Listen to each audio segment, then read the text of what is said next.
la transformación de España entre 1939 y 2011 es sin duda uno de los procesos políticos más fascinantes de la historia reciente. Hablamos de pasar de una autocracia totalmente aislada a una democracia europea consolidada, y además en un tiempo récord. Fue un camino rapidísimo y, claro, sumamente complejo. En esta explicación vamos a desgranar esta historia fundamental para entender cómo todo un país logró reinventarse casi por completo.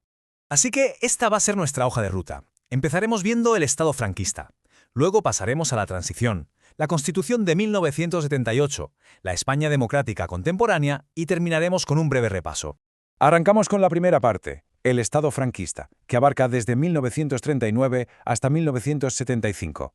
A ver, esta etapa se define básicamente como una dictadura personalista. Todo giraba en torno a la figura de Franco, con un sistema de partido único y, por supuesto, una exclusión absoluta de cualquier tipo de oposición política. Pero ojo, porque este régimen de casi 40 años no fue un bloque de hielo inamovible, pasó por 3 etapas muy marcadas. Arrancó en 1939 con una fase puramente totalitaria y muy centrada en el aislamiento. Luego, dando un salto de 20 años hasta 1959, empezó lo que llamamos la fase tecnocrática, para intentar liberalizar la economía.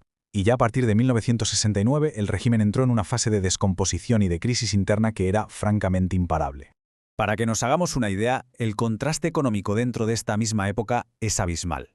Imaginaos los años 40, pura y dura autarquía, un aislamiento internacional brutal y el famosísimo racionamiento de alimentos. Una época durísima, pero de repente llega el Plan de Estabilización de 1959 y da un giro de 180 grados.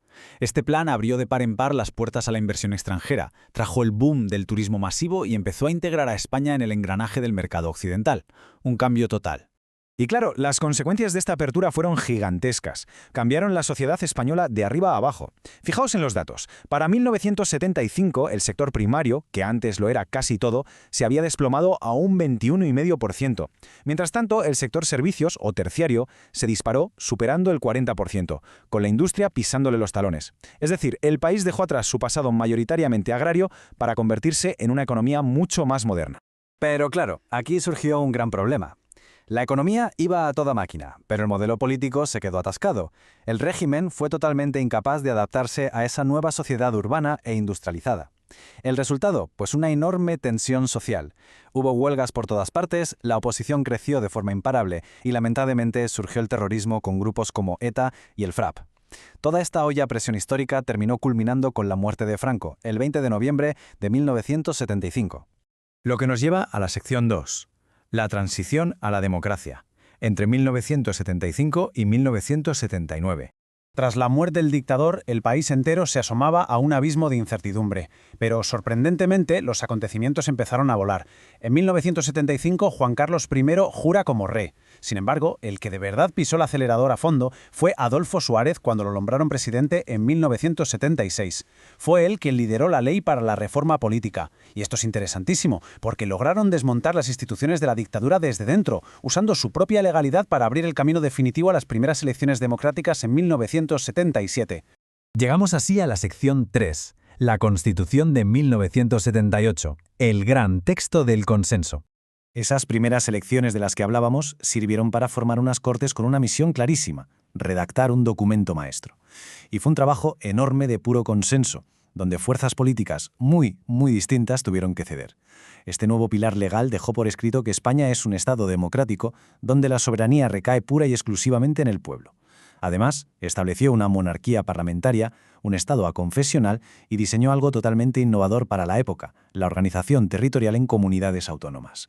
Entramos en la cuarta etapa, la España democrática contemporánea, marcada por la alternancia y la consolidación. La verdad es que la madurez de todo ese nuevo marco constitucional se vio enseguida. Se instaló una normalidad institucional increíble y los gobiernos se sucedían de forma pacífica, que era lo verdaderamente importante. Tuvimos a la Unión de Centro Democrático en el 79 y luego pasamos a las amplias mayorías del Partido Socialista en el 82. Más adelante, en 1996, el ciclo giró hacia el Partido Popular, para luego retornar al PSOE en 2004. Vamos, que el poder pasó del centro-derecha al centro-izquierda con una estabilidad absoluta. Y no creáis que fue un camino de rosas. Estos gobiernos tuvieron que enfrentarse a desafíos colosales, pero también consiguieron hitos históricos. Por ejemplo, superaron con éxito el crítico intento de golpe de Estado del año 81.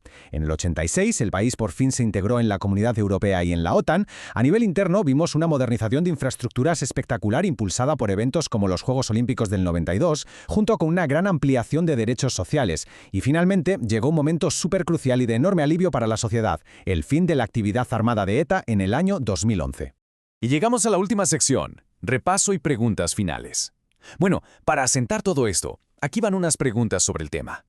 Leeré una pregunta, dejaré unos segundos para pensar y veremos la respuesta. ¡Vamos allá! Pregunta 1. ¿Quién sustituyó a Arias Navarro en 1976 para iniciar las reformas hacia la democracia?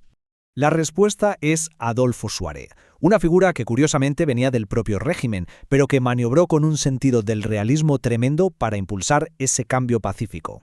Vamos con la siguiente. Pregunta 2. ¿Qué evento crucial ocurrió el 23 de febrero de 1981 en el Congreso de los Diputados? Efectivamente, el intento de golpe de Estado, el famosísimo 23F, perpetrado por el teniente coronel Tejero.